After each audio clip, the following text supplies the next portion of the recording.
পরিপূর্ণ স্বাধীন মধ্যে কোনো বাধ্যবাধকতা নেই। প্রত্যেকের চিন্তা ভাবনার মধ্যে পার্থক্য আছে, বিধায়ী তো আমরা বিভিন্ন দলে বিভক্ত।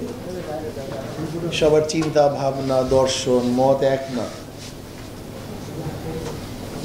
এর জন্য আমাদের মধ্যে আলোচনা পর্যালোচনা মারামারি কাটাকাটি হানাহানি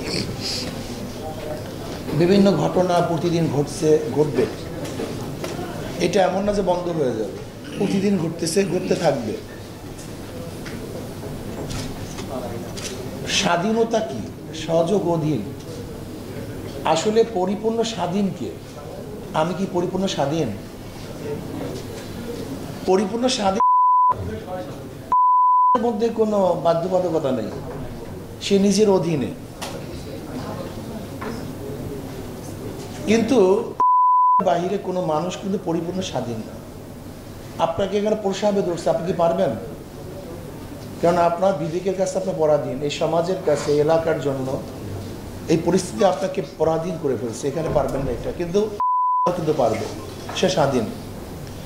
আসলে স্বাধীনতা নিয়েই কিন্তু আমাদের মধ্যে অনেক আলোচনা পর্যালোচনা হওয়া উচিত। আমার মনে যা চাইবে সেইটা কি করতে পারবো? এটা কোনো রাষ্ট্রে আছে? কোনো রাষ্ট্র পারবে? তাহলে সংবিধানের প্রয়োজন কি? আদালতের প্রয়োজন কি? আমি বাস করছি, হয়ে গেছে। ব্রিটিশদেরকে একদল মানুষ সহযোগিতা করেছিল। তারা কারা আপনারা জানেন? যাদের সহযোগিতার মাধ্যমে ব্রিটিশ দেশ শোষণ করেছিল। আমি মনে করি 47-এ যদি ভারত থেকে আমরা আলাদা না হতাম, স্বাধীন না হতাম, কিয়ামত পর্যন্ত আন্দোলন করতে পারতেন, কিন্তু লাল সবুজের পতাকা উত্তোলন করতে পারতেন না কিয়ামত পর্যন্ত। আপনি কি দেখেন না যে কাশ্মীর একসময় মুসলমান স্বাধীন ছিল কাশ্মীর, এবং সেখানে 98-99% মুসলমান ছিল, কিন্তু আজকে তারা স্বাধীনতা নয়, স্বাধীনতা অনুভব করতেছে। আজকে সেখানে ভারত দখল করে ফেলেছে। পাঞ্জাবের অবস্থা আপনারা দেখেন, হায়দ্রাবাদের অবস্থা দেখেন, এগুলো সব স্বাধীন রাষ্ট্র ছিল, কিন্তু পরবর্তীতে ভারত দখল করেছে। যদি 47-এ আমরা আলাদা না হতাম, কিয়ামত পর্যন্ত আন্দোলন করতে পারতেন, কিন্তু কোনোদিন স্বাধীনতা অর্জন করতে পারতেন।